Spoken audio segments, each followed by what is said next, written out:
Pour la deuxième fois, puisque vous l'avez rappelé, c'était donc le deuxième référendum, les électeurs ont répondu non à l'indépendance, certes de façon un peu plus serrée que la fois précédente, 53,26% très précisément, contre 46,74% de oui.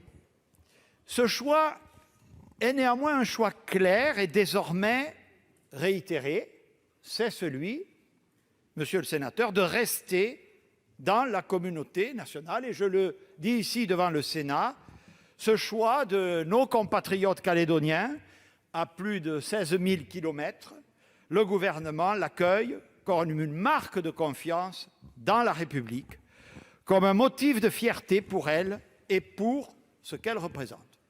Ce score, je le disais, est néanmoins serré. C'est tout à fait exact. Et donc, nous l'accueillons aussi avec beaucoup d'humilité.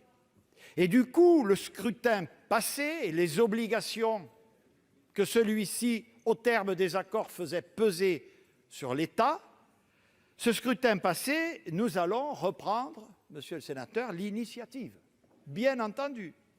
Et cette initiative, comme toujours, elle passe par le respect de tous et de chacun, elle passe par le dialogue.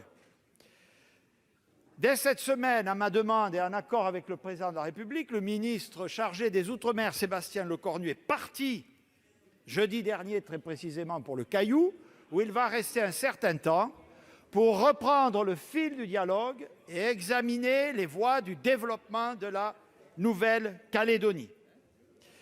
Ce n'est, vous le savez, qu'à partir d'avril prochain que le Congrès pourra réclamer officiellement l'organisation d'un troisième référendum.